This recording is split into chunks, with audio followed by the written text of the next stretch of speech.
Welcome to gCaptain Live. I'm your host, gCaptain founder and CEO, John Konrad. This is a somber edition of gCaptain Live, and before I start, I would like to take a few moments of silence to remember the crew and the families of the Faro.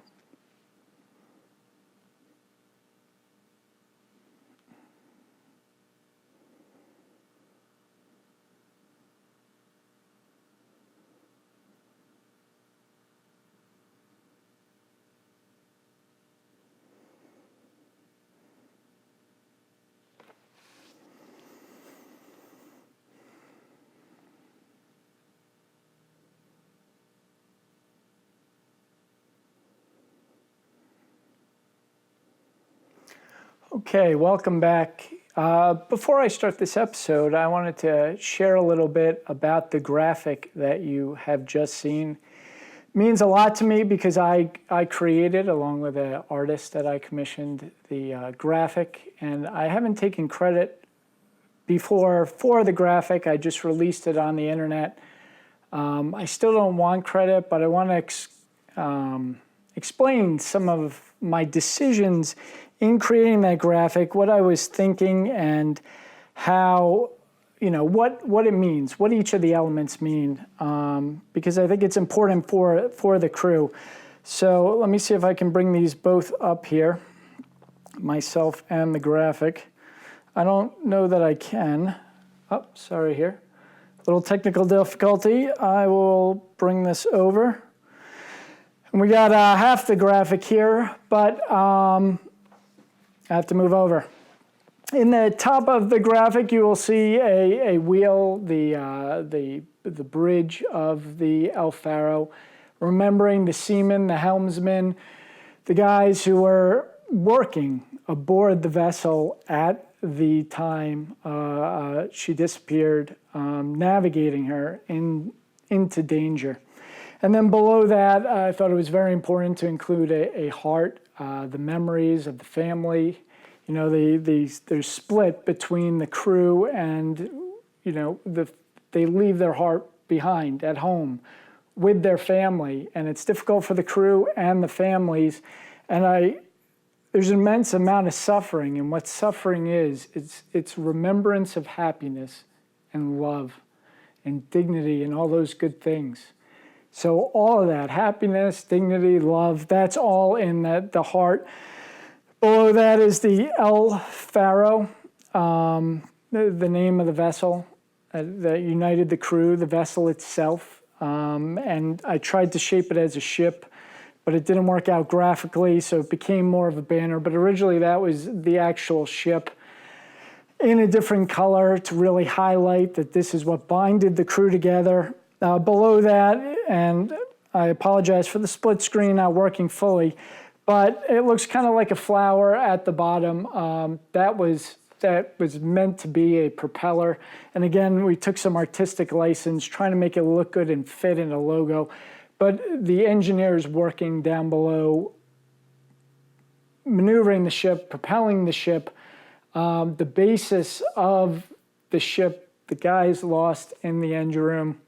You have the deckies up top and the engineers up bottom, quite literally, but together they make up the ship. Chosen anchor because, guys, the crew is anchored together. We're not, as mariners, on the same boat as the Faro. The families were not on the Faro, but we're all anchored together in a sense of community, knowing what it's like to be at sea.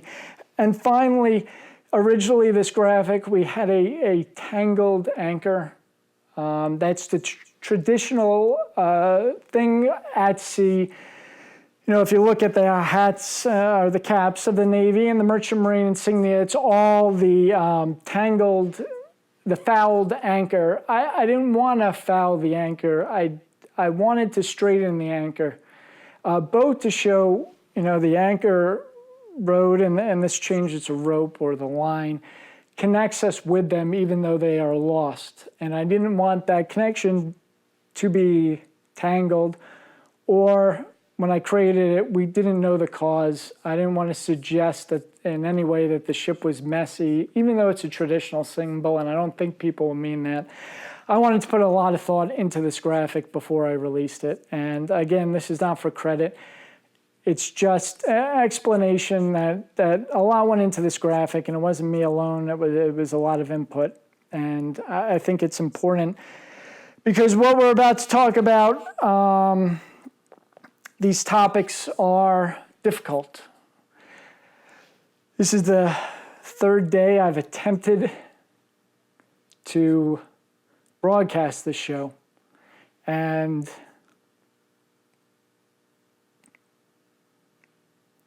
quite honestly,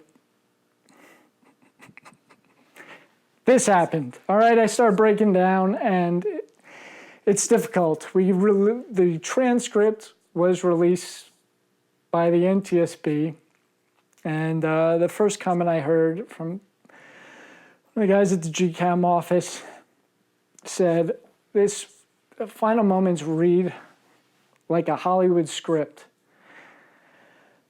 I said, yes, but as an author myself, this is not a script you can write.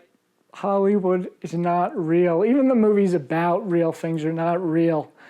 This is emotional because of the truth. At the core of our emotions, of laughter, you think of comedians. How do comedians get us to laugh? They give us the truth in a way that no one else can. And this transcript, though it's the opposite of comedy, it's tragedy, showed us the truth about human nature, mariners working out there, and in doing so, it was a mirror for ourselves. And if you guys have seen these previous episodes, you know it's not the first time I teared up, and I've considered doing what I did last time when I talked about veterans, of putting on the sunglasses to kind of cover it up. But there's a lot of audio out there, and I wanted to make sure that these messages were getting through. So, bear with us, understand, I'm not a TV guy, I don't have experience in this. I'm a mariner, and this is difficult. Now, some people have questioned, a few of our articles. I wrote some questioning articles yesterday. I really dug into the transcript. I spent a dozen hours. I was up all night for 2 nights reading through a lot of the stuff that was released by the NTSB. And for those who are just joining us, the NTSB and the Coast Guard are doing a joint investigation. This has been ongoing for more than a year, and they've had the first set of hearings, and now they just released a docket of information. So it includes a lot of technical data, engineering data, but the highlight or the visceral thing about the data is the transcript from the VDR, the black box. There are microphones on the bridge, and they recorded the conversation, and for the first time, the transcript was released. And that's what I'm here to talk about today, and hopefully answer any questions. But first, I wanted to say why I'm doing this. Some people thought I should delay it. It's too soon after the transcript, that we shouldn't write these articles. And I want to tell you why this is important, why we're publishing these articles, why I'm giving this speech right now. And I'm not doing it alone. Just this morning, I was talking to the father of one of the lost, and I've reached out to some of the crew and the families and make sure that this is appropriate. And the thing is, they want the story to be told. They want the truth to be told. The families and the crew, most of them, some may disagree. And if you're a family and you disagree with anything I say, please let me know. I'm not here to increase the wounds. I'm in here telling this because I think there are important things of the investigation that need to be reevaluated. And the first thing I want to talk about is the VDR transcript. I almost wish it wasn't released, all right? And I think this is a very important point. So whenever we have an incident from a media perspective, and remember, I'm a ship captain, and now I'm a journalist, guys. I write for gCaptain, I edit gCaptain, I run journalists, some of them maritime experts, some of them not. We are a journalistic organization here. So as much as many of you don't like the media, and I know there are frustrations, I have deep frustrations of the media. Those deep frustrations that the media continuously gets maritime stories wrong is one of the reasons that I started gCaptain, to get the story right. So truth is important to me. But with this transcript, the fact that there is so much bravery, I mean, say what you want about Captain Davidson.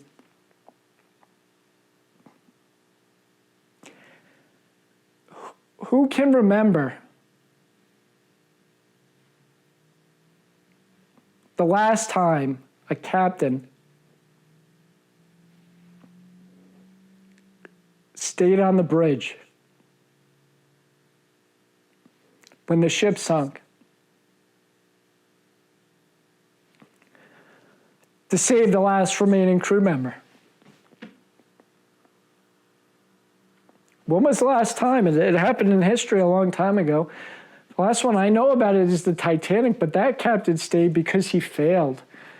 He broke down. He locked himself in the bridge. This did not happen with Captain Davidson. And say what you want about his actions, and I'm going to talk briefly about them. But he displayed an immense amount of bravery and courage, staying calm in those final moments and staying on the bridge to save the last man, the AB. And in the engine room, the engineers staying to the last moment, knowing the ships go down. The senior men, the captain on the bridge, the chief engineer in the engine room. This is important stuff. And I don't know if I could get into comments right now. I did want to give a little thing that I know for a fact some of the El Faro crew members' families are watching today. So I just ask that you keep the comments appropriate. If you want to call bullshit or call me names or yell or scream, I'd be happy. Send me a private message, but let's try to keep it appropriate on the comments to this live video. All right, so we have the media, my frustrations with the media, my frustrations specifically, and the danger here, guys, the danger of this VDR transcript. And I'm telling you now that it is dangerous, all right, is the fact that it reads like a script of a Hollywood movie. Media, there's so many media outlets. There's so many things going on that the media is competing for the page views, the clicks on Facebook. What gets people to read the newspapers? What gets them to click on a Facebook link? And they've done extensive studies. The New York Times spent over $1 million studying what it creates those clicks, and what creates those clicks is the tears, the emotional response. It's why a lot of news articles aren't factual. They grab into that emotional response. And let me tell you, those feelings, think about the feelings when you read those transcripts. Feelings of sadness. Feelings of bravery. Brotherhood of the sea. Pride in the American Merchant Marine. Those are what sell newspapers, guys. And we try to avoid that on gCaptain. And you can't fake this, all right? I'm not here to get clicks. If only 5 people watch this video, I'm fine. But the news media is watching. They're eating up this story. And the problem with that, all right, the problem with that, with the media's reaction, that this is so juicy of a story. And I'm not saying they're covering this for just page views or just money. I'm not saying that. I'm saying that this is a good story, this transcript. They're covering it because it reaches people. But the problem with the VDR transcript and the bravery and the pride is that it focuses the spotlight on the crew. There is nothing heroic about the shipbuilder in this story. There's plenty of heroic stories about shipbuilder, but not here. News is N-E-W-S, new.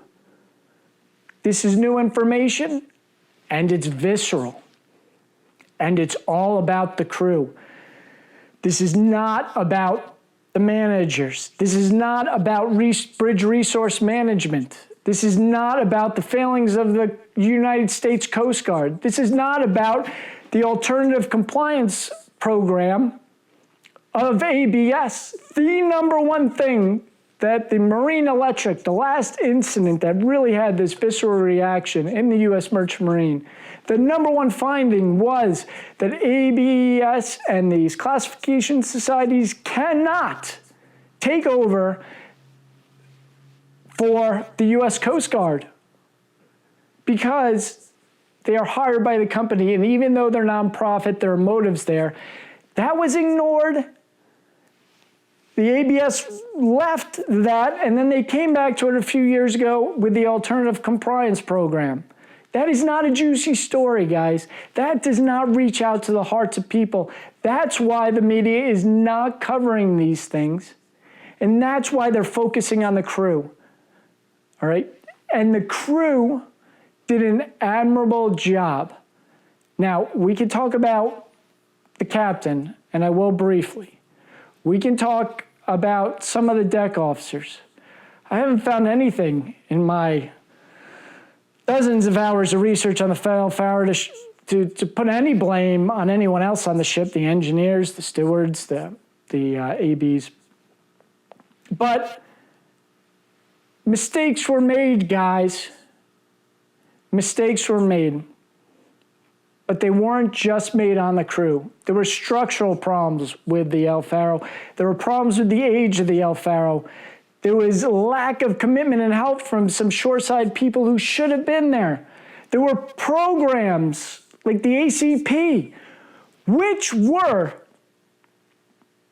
found to be not a leading cause, but the leading cause of the last tragedy that were dismissed and then re-brought up. Now, I want to say, before I get any further, that my thoughts are reminders only. They are not based on concrete facts. We do not have the evidence, guys. We do not know that the ACP had anything to do with the El Faro. We don't know the totes' involvement, and we don't have these facts. So what I'm bringing up is what these transcripts, we do have the fact that there was bravery on board. We do have a pretty good idea that the captain made a mistake. We do know there was a failure of bridge resource management on board the El Faro. We do know some other things, and I'm not ready to say this officially. I'm not posting it on gCaptain. But I want to read a comment from a forum poster, and someone posted this on the gCaptain forum. A chief engineer who's on the forum says, quote, "This puts to rest any conjecture that there were boiler issues," unquote. I'm not a chief engineer. I'm not prepared to say that, but some chief engineers, and we haven't corroborated this, there may be problems in the engine room. There may have been failures, all right? But the evidence is looking like the engineers did a heroic job, and really no culpability in this. I'm sure the Coast Guard will find something. But what I want to say is we've had our moment of silence.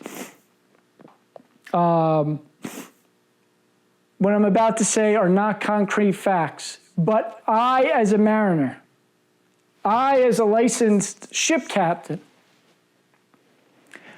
my first reaction is to, and what's failing a lot of us, not in this incident, a little bit, but in a lot of incidents, is no one's looking out the window. All right? And my first priority as a watchstander who spent many years on the bridge of a ship during the day in the middle of the night is look out the window. And I'm saying that because I know it connects to you guys. And we're looking at the past, the El Faro, and that's important. But more important, that happened. Mistakes were made. But what is happening right now? What is out the window of the ship we are on right now together? Me and you. What is going on in front of us? That is my responsibility as a ship captain. It's my responsibility as the editor of gCaptain. And I think it's important to bring these up, not to bring blame on, but to make sure that the investigation uncovers the right facts. The next hearing is February in Jacksonville. I hope to attend. I don't know about my schedule yet. I hope to attend. But the fact is, there are witnesses that can be called. There are witnesses that need to be called. There are things that need to be looked into which are not. gCaptain broke two major stories yesterday. One, that Captain Davidson was fired from his previous company, Crowley. I have not seen any Crowley representative on the docket to ask why. Do I think Crowley had any capability? Was his being fired? Did that play any part in his decision making? I frankly have no idea, guys, but the questions need to be asked. The other story we broke is critical comments about the NTSB investigators. I want to say I think the investigation team is competent. I think they're doing a competent job, but they're not doing a great job. They're not digging in. These strings of important things are coming out, and they're not being driven home. And a lot of the people who are being called, I have issue with.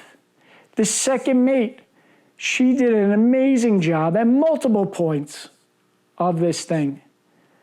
And her mother was called, her best friend was called, her relationships all investigated.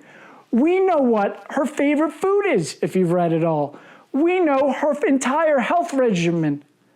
We know her personal history, and I'm not going to repeat that here. We know her birth control regimen. Is this pertinent to the investigation, all the stuff that the NTSB has uncovered? I have trouble seeing how it does relate. But there's an elemental question of fairness here. With the crew, the spotlight, and the spotlight's only going to get more intense, guys. With this transcript, with the fact there was so much bravery and heroics, this spotlight is going to get more intense, and the spotlight's focused on the crew. And if the NTSB thinks that friends and family and personal relationships, and I want to say I've read about her personal relationships, it's in the transcript. I'm not going to share that, but I don't see. There were, when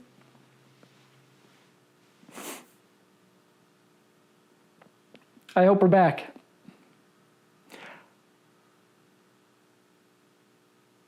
I don't see how they had anything to do with the incident. There's nothing that looks, she was having no relationship with anyone on board the vessel at the time. And if we're going to, and I'm still seeing if we come back here, guys, we had a little hiccup. If we're going to investigate the crew to this extent, and I don't know that we need to, why is the Marine manager, the designated person, why aren't their friends and their families being called into this investigation? Why is the friends and families of the ABS surveyor and the admiral who approved the alternative compliance program, Why are we not doing the same due diligence on, if it's needed, on everyone else who's questioned? I don't even want to say culpability, question this issue. This is a question of fairness, guys. Are the crew being treated fairly? I don't think so, personally. All right, that out of the way. We talked about the spotlight. We talked about apathy. We talked about the media spotlight. I do also want to say that there is a positive to this media spotlight. There's a positive to the visceral response to the media. This news is getting covered by every major news organizations around the world. They're not getting the story right, but they're covering it. We lose, as a global maritime community, we lose an average of over 50 ships a year, guys. It's an average of one big ship a week, and most of them are not covered at all. And with this spotlight, we can use it for good, or we can use it to increase the pain of these crew members' families. How the spotlight is used is very important, and a lot of that's up to the investigators. So there is a silver lining, but it comes with some dangers, as anything important in life is. One thing I did want to talk about briefly is another, that marine electric case. How was it broken? There were positive steps, the separation of classification society, and I love ABS. This is not a criticism over ABS. I think they do a wonderful job. And the Coast Guard, man, I love the Coast Guard. But there are elements of them combining that don't sit right with me. And the Marine Electric investigation, they tried to spotlight the crew on that as well. And luckily the chief mate was an older gentleman and really knew his stuff well. And he was willing to speak out.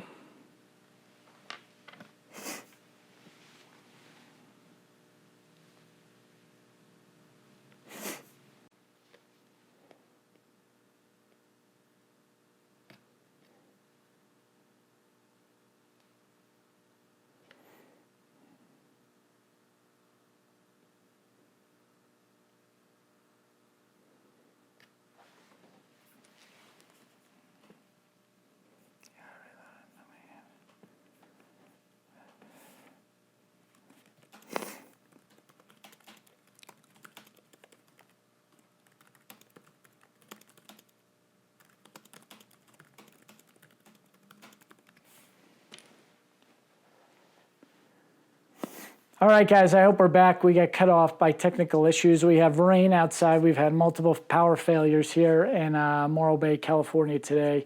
There's some telecommunications problems, so I apologize for that. Hopefully, we are back online. And the last thing I was talking about was the digging into the second mate's family history or personal relationships. I read all that, and I found nothing personally that causes me any concern. We know who she was dating. We know what she was eating. We even know a lot, about her birth control. What is this relevant to the investigation? I don't know. But if the NTSB thinks that it's relevant, that this is relevant to the investigation to find the facts, where are the family members, the daily routine, the relationships of the managers at Toad, of ABS surveyors and inspectors and Coast Guard, it's only fairness that we either do a thorough investigation of all parties involved or we back off a little. But this is a problem, guys. The spotlight is on the crew. It's on the crew, and it's only going to get brighter and worse because of this testimony, because of the bravery involved, because it's a media story. So I don't know if they are going to call the family members and friends and parents of the shoreside personnel. Do I think it's necessary? Probably not, but it's only fair if they're going to dig more into the crew members that they also dig into all parties involved. So that's one thing that I wanted to bring up. All right. I want to talk a little bit now about some of the failures. And I want to say, in reading the transcript, there are some things that came to my mind. None of this it's stuff I've read in the transcript that brought to mind issues with marine safety today. But this is not directly applicable to the Faro crew. This is not directly applicable. I'm not saying any of these things were failures or even done by the Faro crew. I'm saying there are broader problems in the maritime industry, things that I know are problems on other ships and throughout the industry, that issues within this transcript came out. Now, this is not a cop-out. This is not me saying I'm not willing to do my opinion. But the fact is we don't have all the information in the investigation.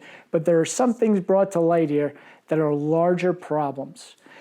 Before we go into that, though, I want to speak a moment about the captain. Now, I had some negative comments. Most of them were positive about the 2 breaking news stories we wrote yesterday about the captain being fired from Crowley previously and what, if any, things of that firing went into his decision-making on the Faro. We don't know they're connected. We just asked that the NTSB investigate it. Looking ahead, out the windows ahead of us, guys, that's something that needs to be investigated. The NTSB investigators are competent, but they're dropping threads. They're not being diligent. So those are 2 things we brought. But both came from the transcript of Captain Davidson's wife, and I had some great things to say about Captain Davidson. That he showed moral courage in Crowley telling him, according to her, again, this is according to her testimony. We don't know that it's true. We just asked the NTB investigates. But if her testimony is true, Crowley told him to sail with steering proms. He said no, he was going to order tugs. They said it was too expensive. He ordered the tugs anyway and was fired. He went from captain down to 3rd mate and had to restart his career. He rose back up very quickly with Tote, but what lingering things were there? But that saying no to Crowley, that took moral courage. He exhibited physical courage. The transcript reveals at the very end. Physical courage, absolutely staying behind with that AB, making sure the last crew members had a chance to live. It was courage. And some of the comments that I got, one in particular said, hey, John, are you now on the payroll of Mr. Davidson, Captain Davidson's widow? I did talk to her lawyers yesterday. They did not want to comment on the story. But I am not. A lot of the positive things, and I've gotten comments, hey, this guy made mistakes. He made a big mistake. He might have made multiple mistakes. Why are you giving him such a free pass, John? I want to say I'm not giving him a free pass. I want to explain myself a little bit. There is 0 chance, 0, that Captain Davidson will not be found at fault at this end of this investigation. I want to repeat that. There is 0 chance that Captain Davidson will walk away from this investigation with no fault from the Coast Guard. So, the Coast Guard is very good. The NTSB is very good. The companies are very good. ABS is very good. The public, the media, the whole organization, this whole ship going down the road that's going to end in an investigation report is very good at finding the fault of the crew members. Now, I'm not saying this is criminalization of mariners. I'm not saying that this is biased or anything negative. I'm just saying, frankly, they are good at it. When we make mistakes on board ship and they find out about it, they have the means and the processes and the budget to find our fault. So I'm going to give Captain Davidson a break on gCaptain. I'm going to let the professionals handle something I know they will do well. And if people feel like I'm backing off on the captain's action, I'm really not. I have full confidence in the Coast Guard and the NTSB will find fault where it lies, where they can. I don't think there are some questions no one can answer, no matter how much budget or how professional they are. But my focus in the coming weeks is going to be on the things they're missing as they spotlight the crew. If the second mate had fault, if the engineers had fault, again, I'm fairly sure the Coast Guard's going to find out. They're good at it. That's how the system was built. It's been working for a long time. What's not working is these alternative things, these other things that come in. And if anyone doesn't believe in these things, if you think the captain is solely at fault, him saying, we're going this way, if you think he's solely at fault, I ask you, maybe you should renew your Bridge Resource Management certificate. Maybe you should check that class again. And you should definitely read this book, Deepwater Horizon. Now, I wrote a book about the Deepwater Horizon, and I don't like to mention competing books. But this was written by one of our forum members, Earl. Brilliant guy, PhD, Sandusky Labs, Earl Bobert. Brilliant man. Talking about, we started with the blame theory, the captain's to blame, and then we went to the chain of evidence. If you guys know anything about accident investigation, that you break one link in the chain, the incident doesn't happen. And then we found out that wasn't good enough. We went into the Swiss cheese, where the problems have to align with the various holes of a block of Swiss cheese. Well, Earl's telling us it's more complicated than that, and that the shore side plays a much bigger role than anyone, including the people who were honestly investigating, than anyone thought. BP's culpability is way more than I wrote in that book, according to Earl, and he makes a very good case. And guys, this isn't some gCaptain forum guy, and you're saying, oh, you got a forum guy wrote a book. Who cares, John? This was published by Harvard. This was peer-reviewed by the best and the brightest in the country, and it makes a very convincing argument. I thought Transocean had a bigger blame than BP. Well, Transocean did have a blame in that incident, but Earl shows me these incidents are more complicated. And if we want to prevent the future ships from sinking, we really need to let the professionals do their job with the crew, but use some of those tactics on the shore side and some of the other elements of the case. Because I'll tell you something, guys, we have new GPS, we have new management systems, we have new classes, but we don't have a reduction in incidents. Ships, they keep crashing. Something is not working here, guys. And I think a big part of that is an investigation. And I have a very long list of things that I want to look at, starting with number one, the shipyards. When was the last time a shipyard was brought in as a party of interest? And the U.S. shipyards actually are pretty good, but globally, shipyards play a much bigger part in the global incidents than anyone gives them credit, and I haven't seen an investigation where the shipyard owners were put up on the stand and grilled like a company representative, and forget about the crew. The crew gets grilled most, and it's going to continue because of the media spotlight, because of the bravery, because it's a juicy story.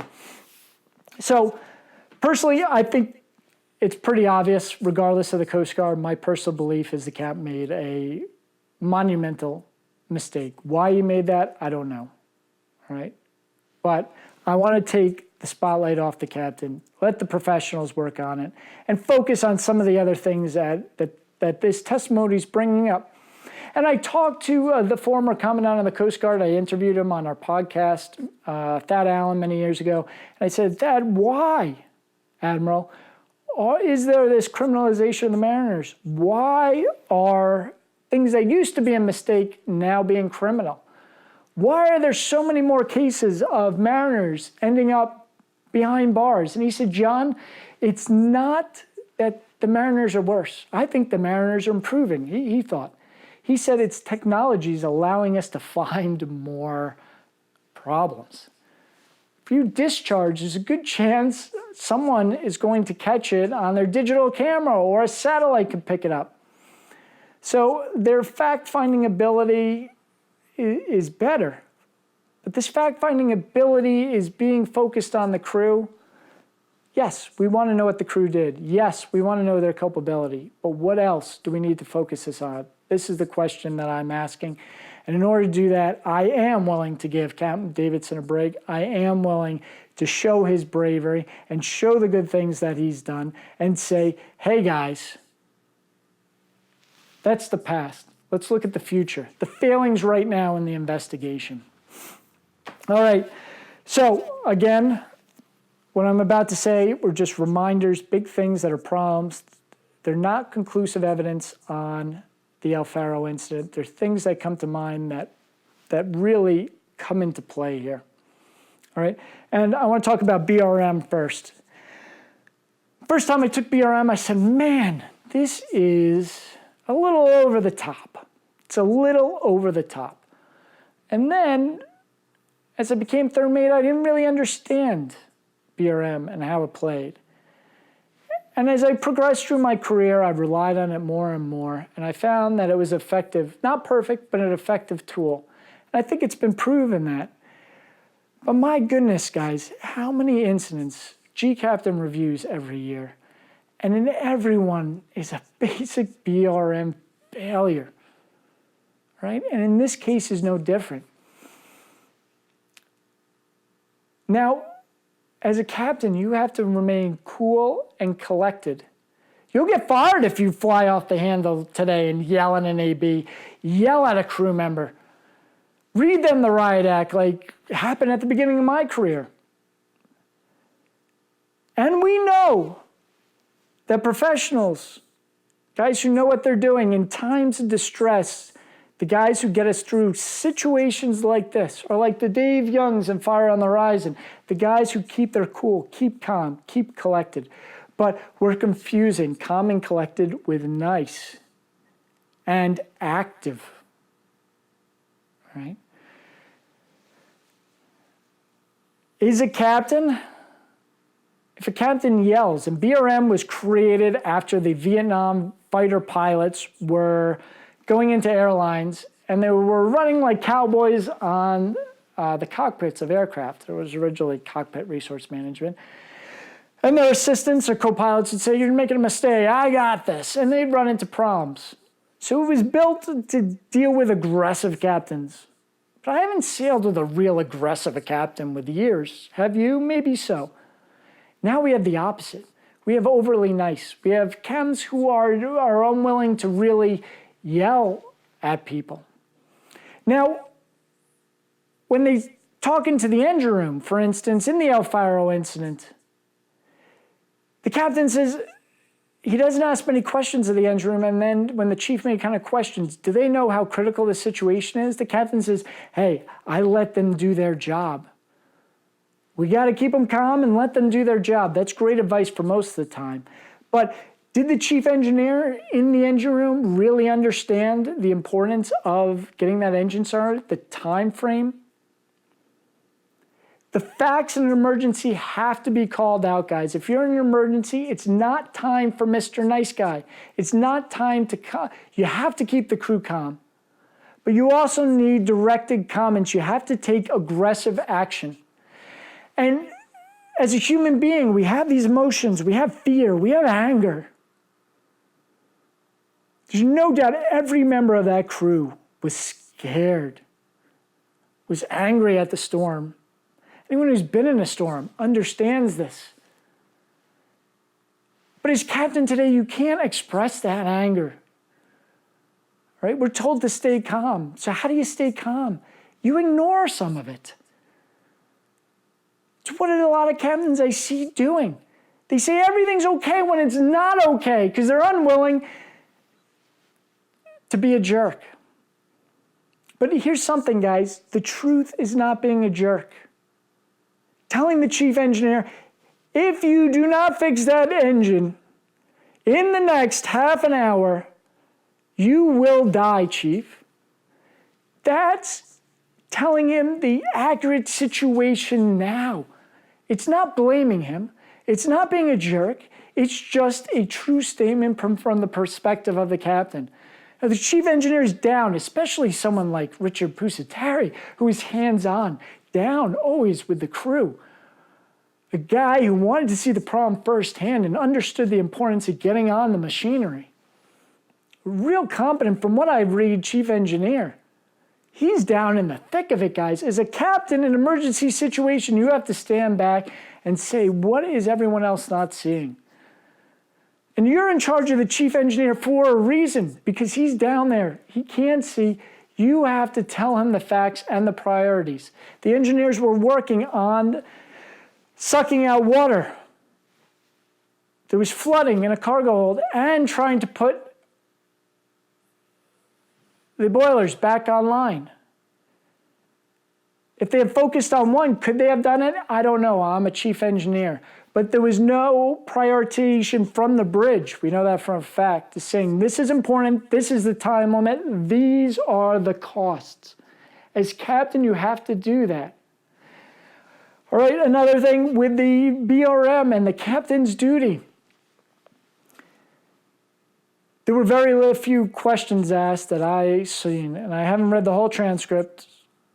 All right, I have not read the beginning part. I have to go back and read that, and I very well might have missed. So again, this is not directly anything against Captain Davidson. I don't know that this pertained here, but it's something I see a lot in captains.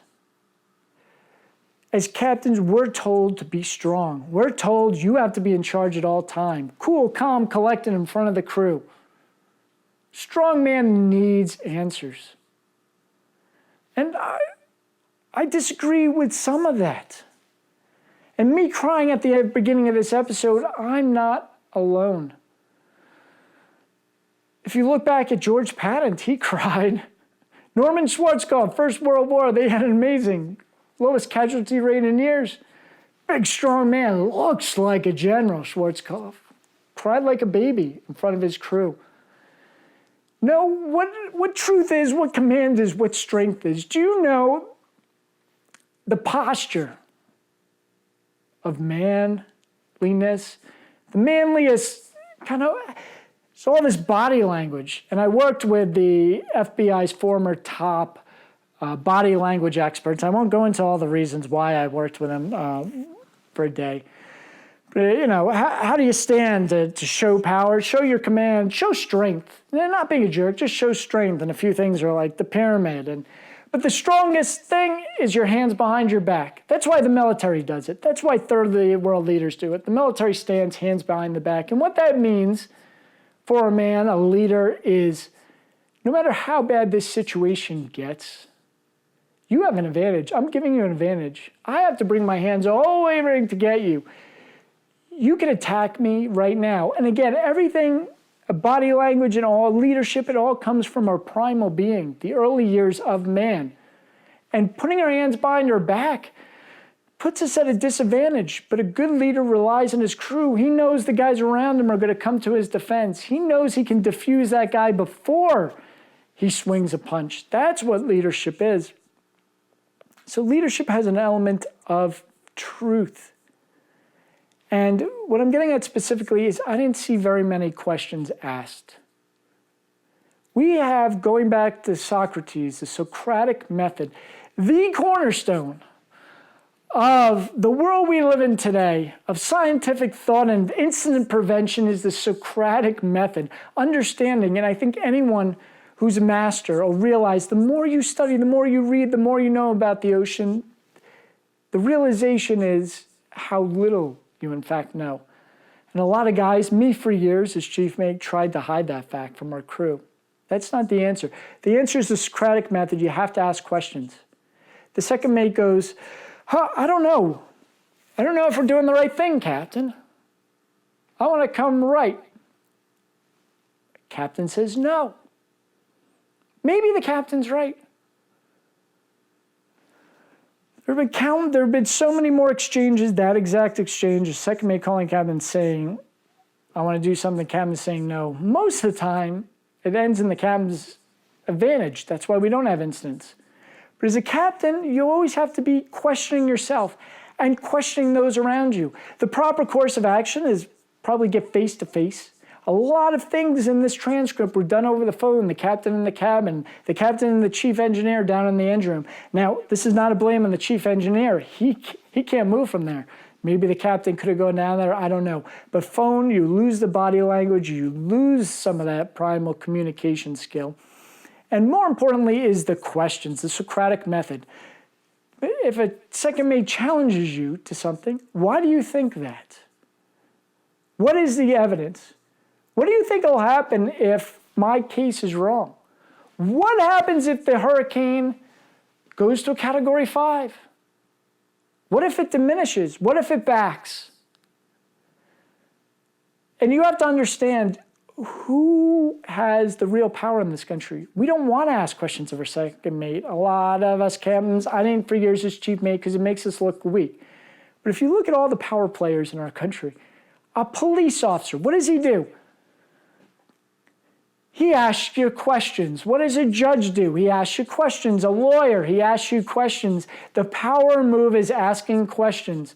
If there is dissent in your crew, if there is someone who questions your authority, question them right back.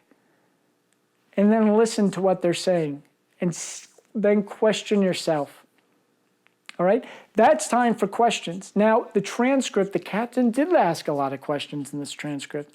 All the questions that I read, or most of them, were after the engine failed. As captain, when you're in that situation, it's too late to ask for questions. It's too late to ask you guys what's going on. And there are certain questions that shouldn't be asked. One question that I read that the captain did ask is, they were having flooding in the hold, and he sent the chief mate down there with the alternative chief engineer. And he said, hey, chief, should I wake the bosun? Should I wake any of the ABs? The chief mate knows, no, I think I got it, captain. Well, that was something inside the captain's head was saying, hey, that guy needs help down there.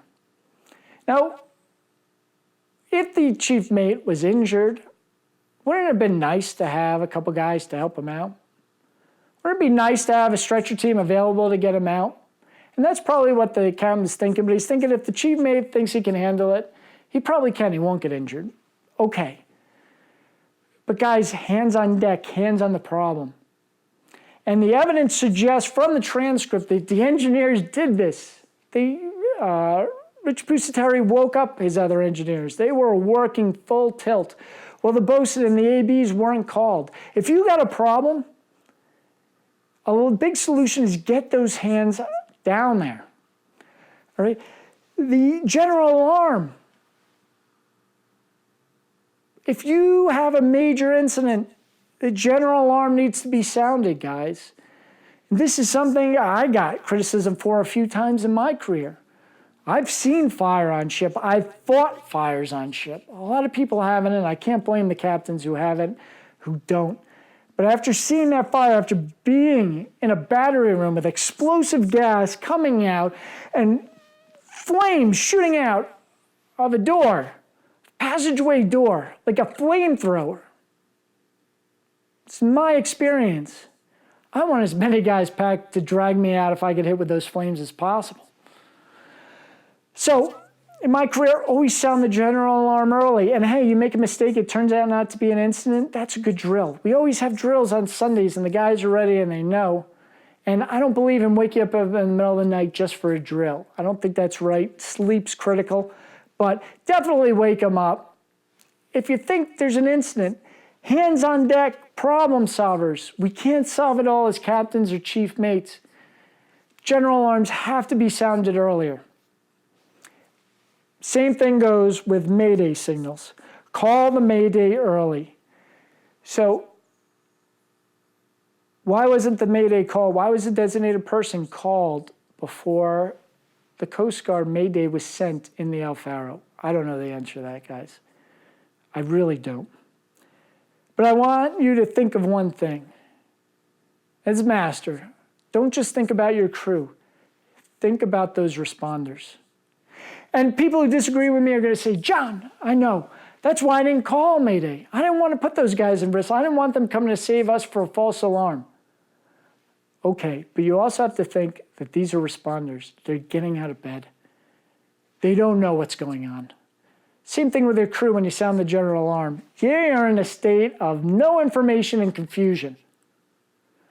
You sound the mayday, you establish voice communication early. You establish voice communication with the Coast Guard. They talk you through the incident, and then they decide they're not sending a helicopter. Let them make that decision. But get them woken up, get them planning, get them putting air resources in your area, refueling choppers, whatever it is the Coast Guard does. You need to get them time. Because if you call them and say, we suck, this ship's, if you let the EPIRB after you sink float free and go off, you're not giving them the best advantage to save you, and you're putting their life at risk. And I want you guys to remember that. I think it's important. General alarm early, Coast Guard early, and as much communication as possible. You wake up your crew because you think there's a fire, there's smoke, you see smoke, and it turns out it was just something else. Maybe Bravery came in a cloud of cement. I don't know what it is, guys. Then you can stand them down or say, hey guys, we're already up, let's do a small drill. But if there's a real emergency and you don't give them time to calibrate their mind to grab that survival suit to test it out, you're putting them at a major disadvantage. The same thing with the Coast Guard guys coming. All right, so we don't know why the captain thought that there was a hurricane, but apparently there was ambiguous hurricane information. There were two forecasts. Now, they had the Inmarsat-C system, which had to be text and then had to be plotted, and then they had this Bon Voyage system, which was graphical. Again, this matters, but it doesn't matter for this conversation. The fact is there were two different hurricane prediction tracks that the captain was looking at, and he picked the wrong one. Any hindsight teaches us he picked the wrong one.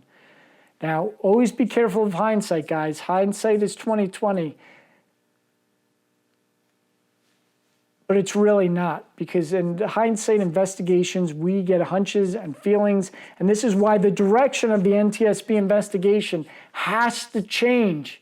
Because if it's focused on crew, it's just going to grow and focus more on crew, because that's what they've been doing. They're going to do more of it, and they're going to find things and dig deeper instead of spreading out in a web of problems. So, the hurricane. Only two different hurricanes. Captain picked one, you picked the wrong one. Okay. What do you do as captain then? I see two hurricanes. I don't know which data it is. Well, first, I'd be on the phone with a weather expert. I'd be on the phone with NOAA. You know, NOAA actually answers your phone call. I was leaving here on my 43-foot sailboat last year, and I didn't want to deal with Point Conception. I called the meteorologist, said no, and he was happy to help. Very few times do people hang up the phone, especially if you're calling from the sea. Get that extra information. But, okay, I get the extra information. I still got two choices. What do? As captain, and I've said in a previous episode, as captain, you are hired to make decisions, not the best decision, but good decisions. And make decisions. That's decisiveness is. So, but a very definite fact that you are hired as captain, you are going to make wrong decisions. Some decisions are big, some decisions are wrong. What you need to do is plan for both. You pick one hurricane, fine. Plan for the second. This is what we're doing for these reasons. Why? Hey, if I was wrong, I'm spending the next couple hours planning on what I'm going to do if I get further down my track line and I find out it was the other hurricane. That's what you needed to do. Make a decision and then plan for the one you didn't make. Plan for the alternative. All right, another question here, and it goes down to calmness. And I really have to commend Captain Davidson for his calmness, but was it too much calmness? I don't know. I want to wait for the investigation and find out. We talked about how calmness is not truth. That being a jerk is not. If someone's gonna die, and I've gotten this, his chief mate, he had an AB, he wasn't wearing his hard hat, standing under a crane, and I looked at him and I said, you stand there for long enough, Bill. you are going to die. And he took that very offensively and went to my boss, and it became a whole issue. That was not mean. It's an observation followed by a fact. I work very hard on something called nonviolent communications, and I want to bring it up. But facts are not mean, guys, especially in a command situation. You need to tell the facts. Use the Socratic method. And ask questions. Now, the shore side, we have BRM. Used to be called CRM, Cockpit Resource Management, brought to ships called Bridge Resource Management. The best ships today they're doing this. The best ships are integrating the engine room personnel with BRM. But guys, shoreside's part of BRM. Who is monitoring these ship positions? Who is the captain calling us shore? Who is giving tracking advice? The weather expert, the surveyor. All these guys are part of BRM. This is why I'm critical of the NTSB. This is why I'm taking gCaptain's focus off of the crew. The definition of BRM has to expand. They're proven techniques that work to other parties. All right. There's so much more here, guys, and this is one of the, I've taken notes, and I'm reading these notes, and I'm trying to stay within these notes because I don't want to go to conjecture. I don't want to go to blame. I want to take some of the spotlight off the crew. I want to be unnecessarily nice to the officers on board the Faro. Doesn't mean I want to be mean to ABS, the Coast Guard, and TOTE. I just want to be truth. I want to be factual. And if that factual means that a manager was culpable in killing over 30 crew members aboard the El Faro, well, that's a fact, guys. That is not mean.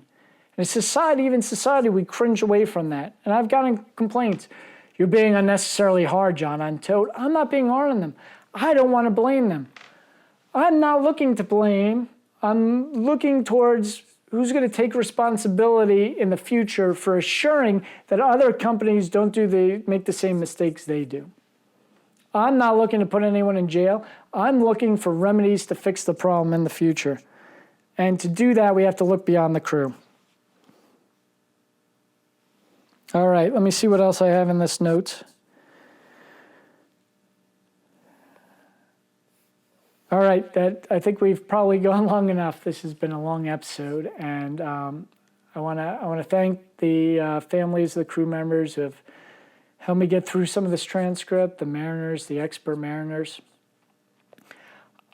I'm hoping to get to the trial, and I'm hoping to launch a new idea. I realize that there's a lot of stake.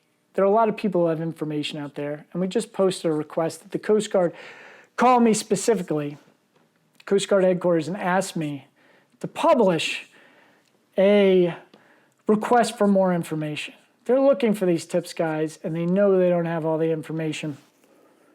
But let's be honest, I've been a whistleblower. Captain Davidson was a whistleblower with Crowley. It's not fun. It's not easy because there's very little protection about calling up and giving those facts. So I'm working on a way to protect the mariners. You know, gCaptain's a news organization. If you talk to gCaptain, we will withhold the source of our information. That's something we can do if we trust you. We don't do that for everyone. But if there's a legitimate person with a legitimate expertise that we can verify who gives us information, we can protect them. And we are protected under the First Amendment if our facts are factual. So I'm looking at ways to kind of extend that and maybe a working group with mariners. If you are interested, and I mean not just vaguely interested, I don't want a whole bunch of emails saying, hey, I'm interested, let me know when it happens. If you're willing to invest some serious time, money, and energy into this idea of bringing mariners together, because as American mariners, that's what we do. That's what we did on the Maersk, Alabama. That's what the crew did on the El Faro.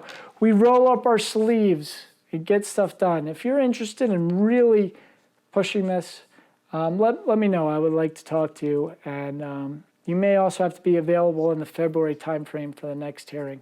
But I want to dig into this information a little. I want to take the blame a little off the crew. Not that it doesn't need to be on the crew, it does, but because the Coast Guard and NTSB are good at that, I want to focus on some of the things that are not being said. And I want to do it because I believe in the media, not the general media. They're getting the story wrong. I believe in media backed by expertise, backed by you, the guys viewing this. Guys who care and guys who have an expertise, even if it's a just small chunk of the puzzle. So again, as I end this, I ask you to take another moment for the crew of the El Faro, our fellow mariners who were lost. And I would like to say something to the families, but having lost my dad, I know there are no words, guys. There are no words on how to get through this. But there are many dry eyes among these guys who have been in storms, been at sea. This has been episode 20 of gCaptain Live, the hardest episode I've ever done. I apologize for not getting your questions, answers, comments, but I'm going to read every one of them. And even after I've turned this off, if you have another comment, please leave it. I can't promise I will answer them all because I don't want to conjecture, and I have some sources to protect, but I will read them, guys. And thank you for the support and bearing with me as I began this and really worked through getting in front of the camera, which is not my expertise, but I'm here because I think it's important, guys. I'm willing to tear up and cry in front of you guys because this matters. I'm going back to sea. I hope my son finds a career at sea. And I truly look at all of the readers. gCaptain was built on you guys, the mariners, and the shore side. The guys working at office, we got to acknowledge them too as I go and I put pressure on the shore side. Remember, those guys are crying too. Those guys are having difficulty, and they're part of the gCaptain family. And to the whole gCaptain crew, family of the El Faro, I want to say thank you, and I want to say stick in there, guys. We're gonna make some improvements here, if you're willing to help. It's been episode 20, gCaptain Live. I am Captain John Konrad, and until next time, fair winds and following seas.